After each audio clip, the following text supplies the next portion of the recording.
Welcome to the SaaS marketing series. This is Masterclass 8. So I'm super happy that you can join us. Our goal is to help you make better strategic decisions to grow and monetize your SaaS. We've had a bunch of sessions before, from how to drive SaaS signups, how to exit your SaaS, how to grow your SaaS with SEO, how to get your SaaS into press. That was an awesome webinar.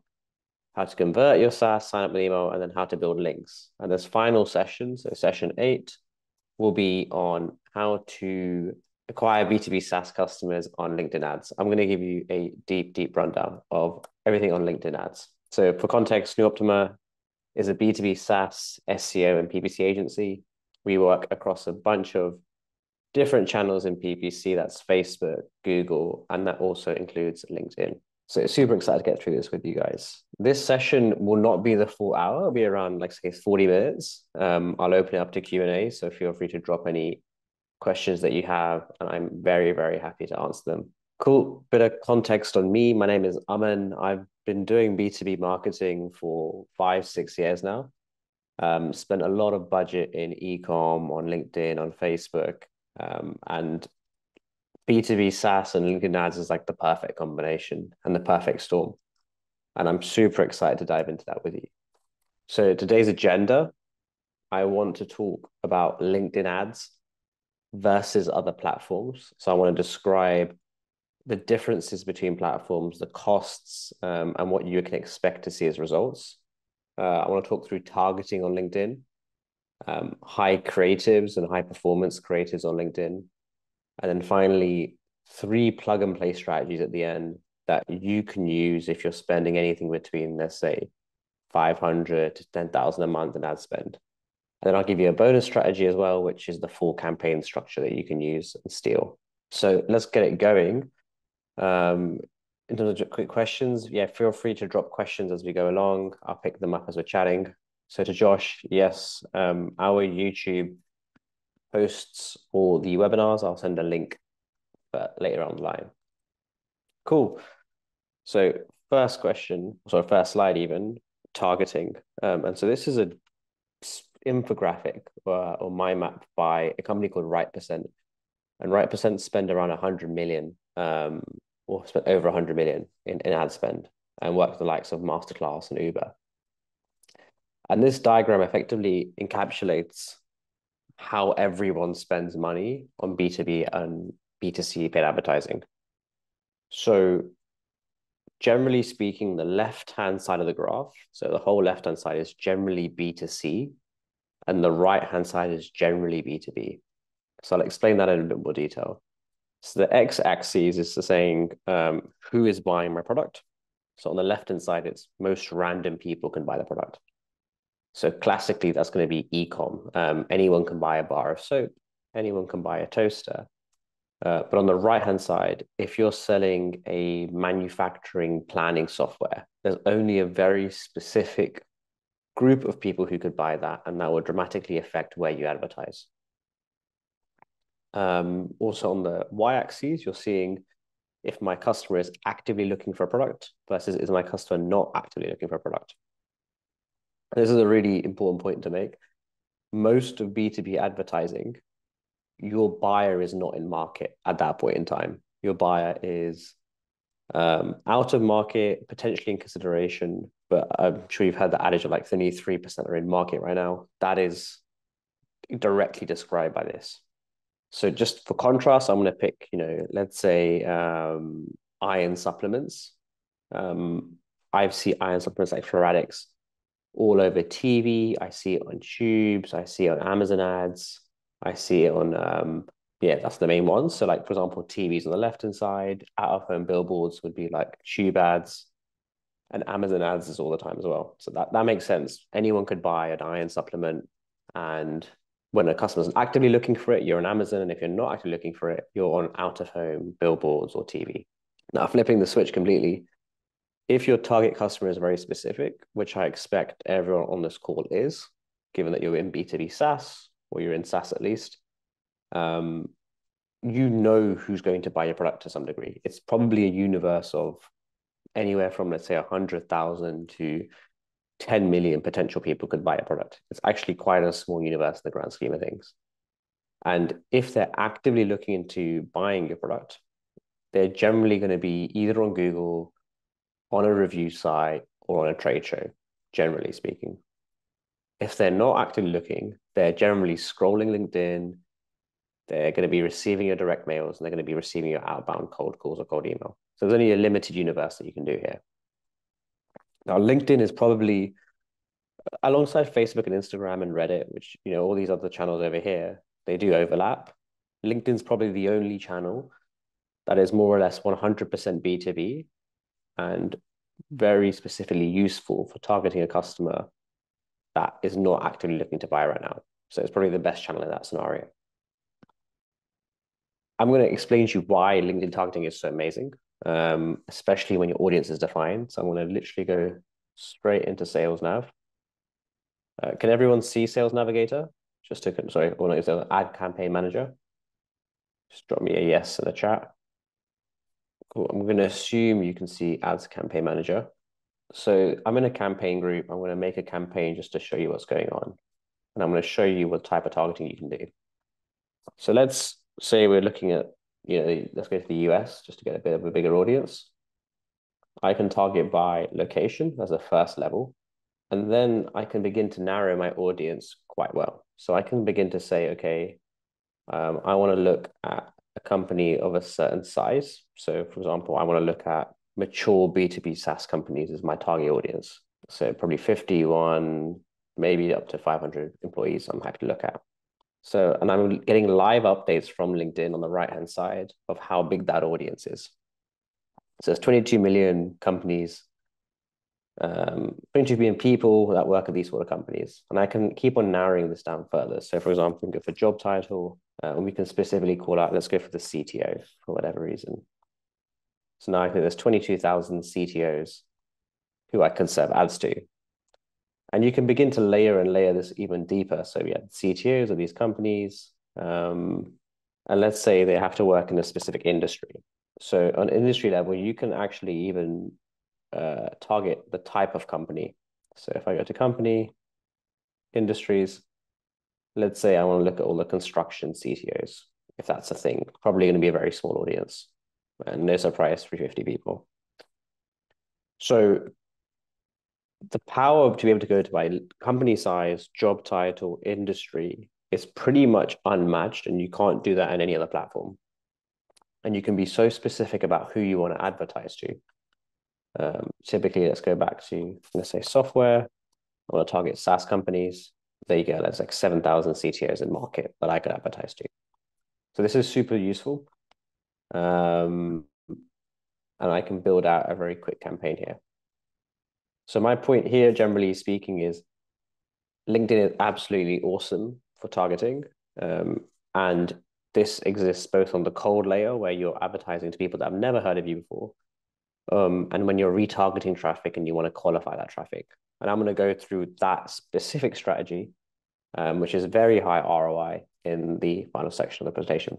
Now, in terms of targeting, I'm going to briefly show you even some more examples here. I showed you the example of where I could look at a job title, a company size, and an industry. So this third bubble, that's quite a precise search. You can even go more precise with your search. You can actually upload a list of all the accounts you wanted to advertise to. So say you had a universe of, you were only selling into construction companies and they had to be of a certain size. There might only be 500 construction companies in the world that could deliver or could purchase your product. So you could upload that list into LinkedIn. You can clean that list yourself.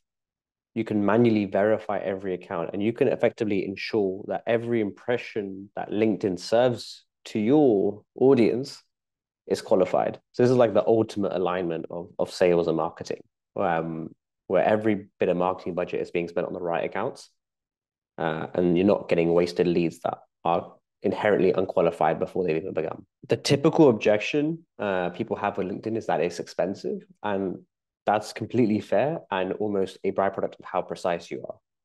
Like LinkedIn is probably giving the most precise data on market, so it's completely reasonable to expect that you have to pay a premium for that. And that's why the CPM for these two strategies are higher. There are ways to bring your cost down on LinkedIn, and there are also ways to rethink this problem. So firstly, LinkedIn is better for high ACV companies. So if you sell a product and you can make at least 20, 30,000 on the back end, you're still going to be profitable even if you had to pay $2,000 and $3,000 to acquire that customer. So even though it's expensive on LinkedIn, it still works out. And the second reason, if it's expensive and it's not working out, there are cheaper ways to advertise on LinkedIn. And they're essentially fuzzier ways. So instead of saying, I want to speak to a job title, you might speak to a job function. I'll show you that very quickly. A job function might be, if I remove the job titles and I go to, let's say, audience attributes, job experience, and job function, I can say they must work in the engineering department. Now, I'm not going to specifically get any CTOs. So I will get CTOs, but I'm going to get all the other different job titles in that business. So I'm going to get the junior developers, the interns, the senior engineers. I'm going to get a wide range. However, because I'm allowing myself to be broad, LinkedIn likes that. And they're like, cool, thank you for buying ad space from other job titles that necessarily aren't being bought by other customers. And we're going to reward you with a slightly cheaper impression. So you are able to, once you get into it, you are able to make this cheaper by flexing how precise you want your data to be. So that's a bit about targeting.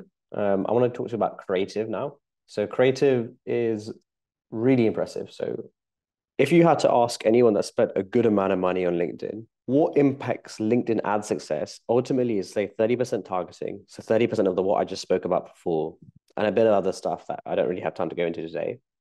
And then 70%, the bulk of it, is actually creative. Creative is what stops you in the feed. It's what captures your attention. It's what causes you to convert an offer. And any change you make to creative will have a magnitude order difference effect versus targeting. If you change your creative, you can go from profitable to unprofitable. If you change your targeting, you probably can change, but not necessarily all the time. So ultimately, there are 3 steps to winning creatives. There's ad structure, algorithmic targeting, and the offer. So I'm going to begin to explain these concepts by showing you examples and walking you through those examples so that you have an idea of how that impacts business. So firstly, ad structure. Ads typically all follow the same structure on LinkedIn, and you're going to notice this. They're basically all square. They basically all have this big, bold headline. They generally have an image, and they have a CTA. And if you look across the board at LinkedIn and you have a scroll right now, you're going to see that consistently throughout. Now, the visual headline is really important. It is used to call out whatever you want to talk about, the pain, the feature, the benefit, your audience. The visual is there to support the headline, to create congruency, and the CTA is there to take an action. There's nothing more to the ad than that. So when you're trying to find winning ads, it's not too difficult. You ultimately keep a lot of variables the same, and you just keep skipping through visual headlines until you find something that starts to resonate in the market. So I'm going to show you our best performing ad. And this was our best performing ad for this SaaS marketing series to sign up for. So this ad got, I want to say maybe 3,000, 4,000 in budget spent on it. And it is a heavy text ad. So on the left-hand side, we have join 1,000 SaaS founders for free, attend 5 SaaS marketing masterclasses every Thursday, learn how to unlock growth. Topics include 100% free, invite your colleagues. 1,000 SaaS founders sign up here. There's a lot going on here, and I want to break it down why this works so well. Firstly, the visual headline is big and bold, that immediately captures your attention. And we're doing something called algorithmic targeting. Now, algorithmic targeting is different to the targeting we were doing previously. When we were doing previously, we were manually targeting, where we were, choosing a job title, choosing a company size, choosing an industry. But when we're doing algorithmic targeting, what we're doing is we're calling out a customer in the headline. So I'm calling out SaaS founders because I only want SaaS founders to resonate with this ad. So the big hint here is when you want to target a specific audience, and you really want to hone in on that audience, whether it be on Facebook, LinkedIn, or wherever it is, if you say that audience in the headline, you will get much more qualified traffic coming through. Because say you are a e-com founder, you will not resonate with this post. There's no chance. Like you don't resonate with SaaS. So why would you click on this ad? LinkedIn sees that data, and it pushes that data back into its algo, and it distributes your content to more SaaS founders because it's seeing they're the ones that are liking your content. So generally in hooks and in visual headlines, always try to call out your ICP. The second reason why this did so well is the offer. Now, the offer was attend 5 free marketing classes. So there's no cost to the user. It's different. It sounds sexy. And it captures something else in the feed. So the whole point here is that this is a compelling offer. It's better than me saying, hey, join a demo, book a call with me so I can sell you on a product. Like that's boring. That's very self-serving. The best offers tend to be giving more. Like it costs you money to give something or to perform that offer. And in this case, it's costing us time, it's costing us budget, etc. But it's a compelling offer and it gets a lot of traction. And then finally, this is a heavy text ad. So there's no image in this ad. And even though I said to you previously that all ads follow the same structure, I guess rules are meant to be broken. You can also have a heavy text ad, which means just put lots of text in the ad. If you are running this for, e-commerce, so if you're running for the left-hand side, it wouldn't perform well because people don't have time. They don't want to think about it. They're going past it. But in B2B, it's slightly different.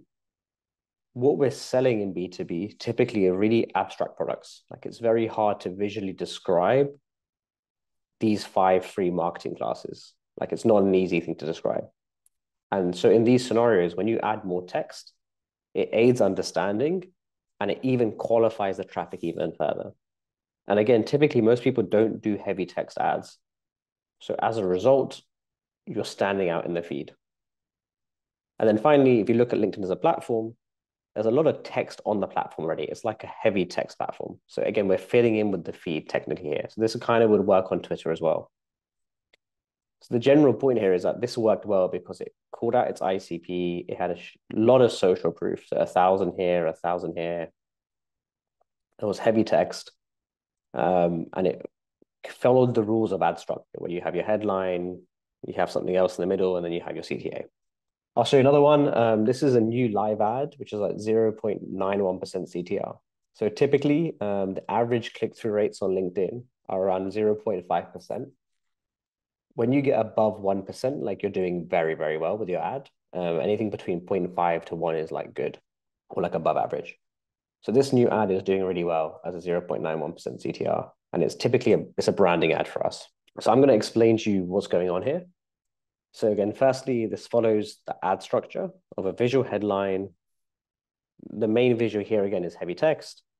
And at the bottom, it's a call to action. So again, in this one, I'm algorithmically targeting this ad. I'm trying to find SaaS marketers to resonate with and to hear my content. So I've said B2B SaaS marketers in big letters, trust us with their SEO. Then I've written heavy text to give some proof and communicate that information.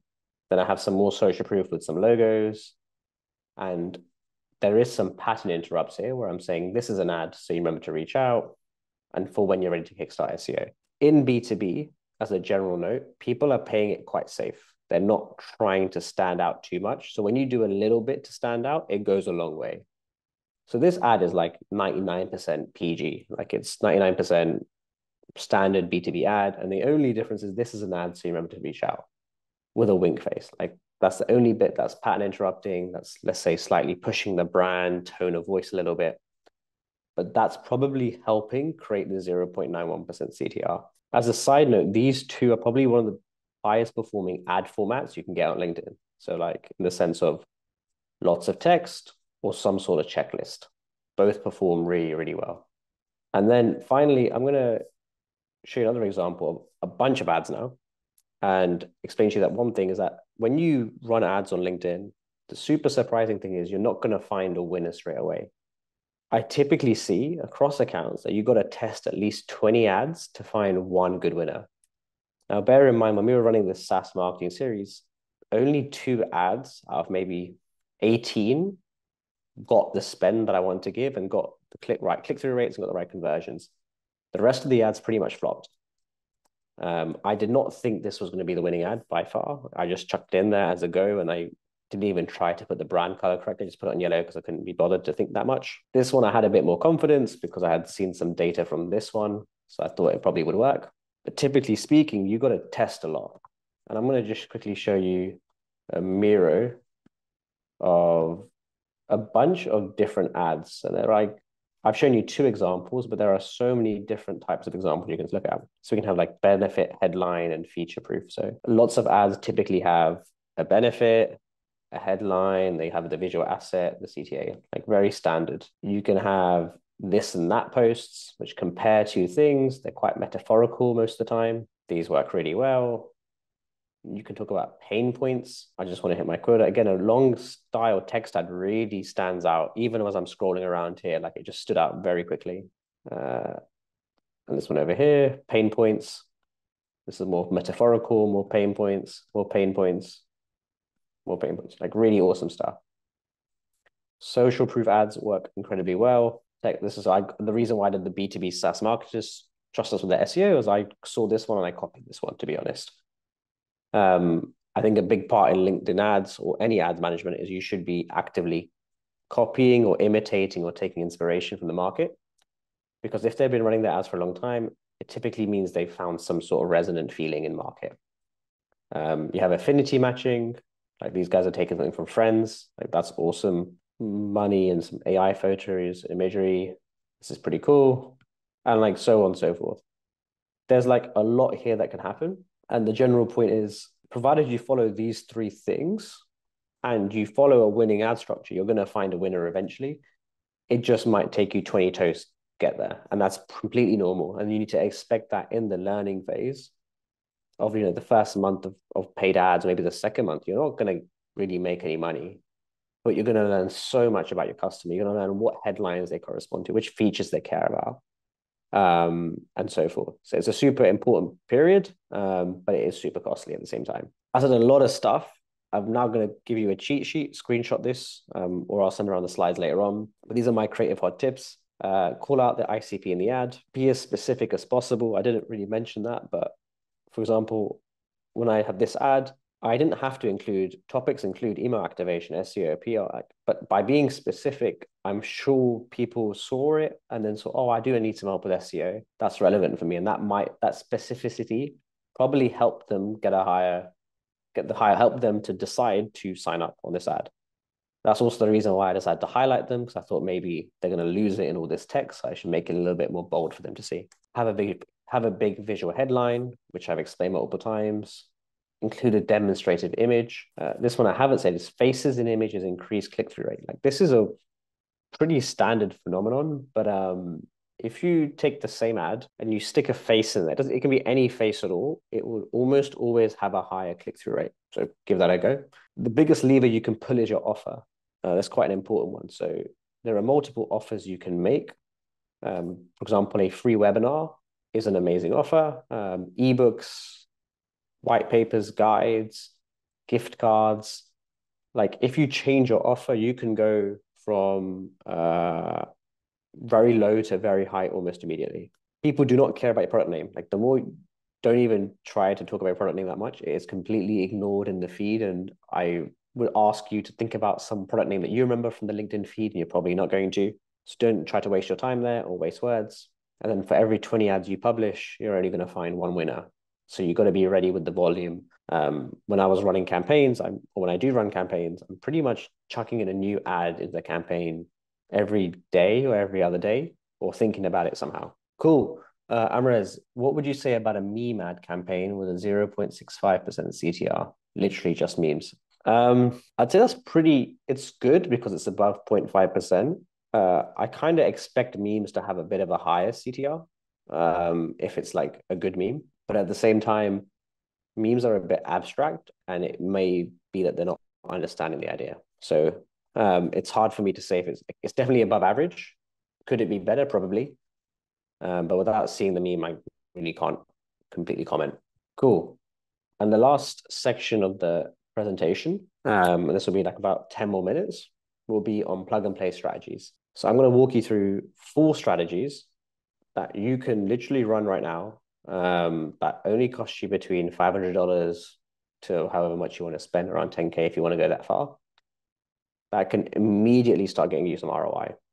Cool. So firstly, retargeting your existing web traffic. So on the left is the BANT framework, so budget, authority, need, and timing. And what this basically says is traffic from SEO or Google. So when someone Googles best construction SaaS, we'll keep sticking with that one. By them Googling it, they're actively saying, I need this SaaS tool and I am in market to buy. However, you'll notice that your SEO and your Google leads, they're not always qualified in terms of budget, or it's not always the decision maker on the lead or the form to you or the call to you. On the other hand, LinkedIn's a bit different. LinkedIn, as I showed, you can target the right job titles, you can target the right company sizes, both of which are proxies for authority and budget. So they're both opposite ideas. So LinkedIn gets you budget and authority, and then Google Ads gets you need and timing. And if you're able to do both at the same time, you're able to get a complete, match and a perfect scenario where you can speak to the in-market buyer who's qualified for your product at the right time. And that's like the golden halo of, or like the perfect scenario in marketing. So the way you do this is you go onto LinkedIn and you say, capture on my pixel everyone coming through Google, or catch your website, and build that audience, and I will retarget them with some ads. So I'll show you how to do that briefly. So I'm going to exit that saving. So you can go to audiences. I can create an audience, a matched audience, and I can say I want to capture by website. And I can say Google Ads traffic, for example, in the last 90 days. And I can say the URL should contain / UTM source equals Google Ads, for example. And this is going to pixel everyone that came in through Google Ads. Or I can say you're running SEO and you have a lot of URLs that contain contain the word SaaS for whatever reason, like doing, you're targeting a lot of SaaS keywords. You can match all the URLs that contain SaaS, so that all these keywords where someone's Googled the word SaaS or software, you're capturing the intent traffic before you're capturing the pixel, and then now you can retarget them in the back end. So it's a super, super powerful way for you to effectively qualify your existing traffic and build that audience. And even if you're not going to advertise on LinkedIn, I suggest you just do this anyway, because you can then do clever things. I can't really show you because I don't want to show you client accounts, but you can actually analyze these audiences. So say you have Google Ads coming in, you built an audience, you can then click insights and it will tell you, hey, all the people that clicked on your Google Ads, we matched 50% of them. And hey, did you know that 50% of these people are actually company size 11 to 50? And you're like, oh crap, I didn't know that. Half my budget on Google Ads is actually being wasted. And luckily LinkedIn Insights was able to tell me that because it was pixeling the data. So really, really powerful way. Suggest everyone does this now. Just start collecting that data in 30 days, come back and have a look at it. 2 is finding winning messaging. And the whole strategy here is you iteratively test benefits and pain points on cold audiences. So what you need to do as a SaaS company or as any sort of business is list out every pain you solve, every feature you solve it with, the benefits your solution provides, and so forth. And you might have a big database of, let's say, 10, 15 rows of all the pain points you're solving, all the features you're solving, etc. With every row, you can create several ads that are in different formats. And you can push all those ads live to the market And you can very quickly see, hey, look, these certain ads are having resonance with my audience, i.e., like when I talk about getting a higher ROAS, more people are engaging than when I speak about creating, ideating new ad creative.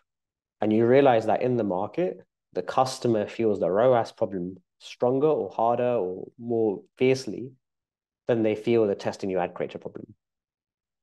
Or you may notice that the testing new ad creator problem is felt more strongly by junior marketers versus the ROAS problem is felt more strongly by senior marketers. So if you go out to market with a bunch of different ads created very scientifically, testing different pains, features, and benefits, you can begin to identify the map of what the market feels with certain messaging, and then you can develop your sales messaging as a result of that too. So it's very, very powerful. And then finally, there should be three. Let's correct that. Is testing gated content. I didn't speak much about this because the only offer I described on the webinar. But you can also run lead generation ads / conversion ads to gated content. So gated content is like when you give away an ebook, when you give away a white paper. And I think Lumar are doing this quite well. They have ebook, the marketing leader's guide to website health. So as a marketer, I'm like, wow, this guy like didn't want to say director of marketing, didn't want to say head of marketing. They wanted to capture all those titles in one. So they had to say marketing leader. So that's them calling out the ICP guide to website health. And website health is an interesting pain point they've identified. So they think that marketing leaders may be resonating with the term website health. I don't know. That's what they're thinking. So they're out there testing the market with that. They may find that website health is not the right keyword. That's not the right thing to be saying. And they could easily take the same ebook and just change the ad to say a different word, like the marketing leader's guide to organic traffic. Maybe that resonates better. You can do that. You can test the ebooks or the conversion ads. You generate a bunch of leads from it. Typically, lead costs are anything from £15 or dollars even to like 50. It really depends on the offer and how good your creative is. But when all these leads come in, you can do a couple of things. You can, one, chuck them into email nurture flows, or you can task your sales team just to call them all up and see what's going on. There's like a lot of beef on LinkedIn about like, oh, don't pass MQLs to sales teams, don't like overburden them, etc. If you're just starting off running these ads, I still recommend having all your sales guys call every single person that opens a lead magnet, just purely to collect data and to understand what's going on. You might find, yes, they're not in market to buy, but they've developed a relationship with your brand. And at some point in the next 1 or 2 years, as it is with the B2B buying cycle, they will become in market at some point. So this is the three main strategies. And then the final giveaway I have is, again, screenshot this. This is how I would run a 3 to 5K per month strategy with an external resource, or you have someone in there internally in a team doing this on the side. This is how they would structure their campaigns. So you'd have 2 cold campaigns, you do retargeting in month 2, and you might try some creative stuff in month 3. It would take at least 2 months to even begin to see some sort of results, in the sense of like, oh, you're making profit. I don't expect anyone to be making profit on paid ads in like the first couple of months, unless they already had an amazing brand, and people were already in market to buy their problem or their product. So that's the plug and play strategies. I also went over targeting, creative, and then LinkedIn ads versus other platforms. So I'm super open for the next like 10 minutes to just go on anything you guys want to talk about. So feel free to drop your questions in, and I'm very happy to help guide you in your LinkedIn ads journey. Do you think these types of, the first question is, do you think these types of brand and offer ads are better than lead magnets and offering downloads? So good question. Offer ads include lead magnets. So I think lead magnets are great. Offering downloads are great. You should 100% do it and be very direct response in that method. I think there's also still a place for brand and brand ads. And they're very specifically useful in your retargeting layer. So you could use a lead magnet, for example, on your cold layer just to capture people. And anyone that engages with that can go into your retargeting layer, which is receiving a lot of brand messaging. And brand messaging can be, hey, look, here's this case study. Here's our social proof. Here's our clients. And you just pepper them with lots of those points so that they begin to build confidence that as a service provider or a SaaS provider, you are a legitimate offering. So brand is 100% important and worth investing into. But lead magnets, again, will generate the leads that you need. Judy, have you tried using AI to generate creative? Yeah, I have. I found that it looks a little fake sometimes. Maybe I'm not prompting it correctly, but it's a bit harder and it looks a little bit fake. And then also in B2B ads, uh, most ideas are quite abstract. And you'll notice in the feed on LinkedIn, most ads like don't are either images of the product or like some abstract thing. So like this is like some abstract thing, some like pie charts, etc. Some sort of tables most of the time, or they're just text, or they're a face. But it's very rarely anything else other than that. So I mean, this is the only time I saw an ad creative being AI, and I thought it was a great ad creative, to be honest. But it's not very often that you even need to use AI because you're mostly going to get these from stock imagery, and you're going to make these, designs yourself. What do you think about LinkedIn's lead gen forms? Yeah, they're great. So LinkedIn's lead gen forms, they're native forms. So when you click on download, sometimes it even gives you pre-filled information on LinkedIn. It will get you the lowest cost per lead. Typically, you'll find a lot of unqualified people coming through, and that's just the nature of it. You can also choose to send the traffic to your website and capture the lead there. You're going to see an increased cost per lead. You just need to do that A/B test to work out what's cheaper for you and what works out better. But yeah.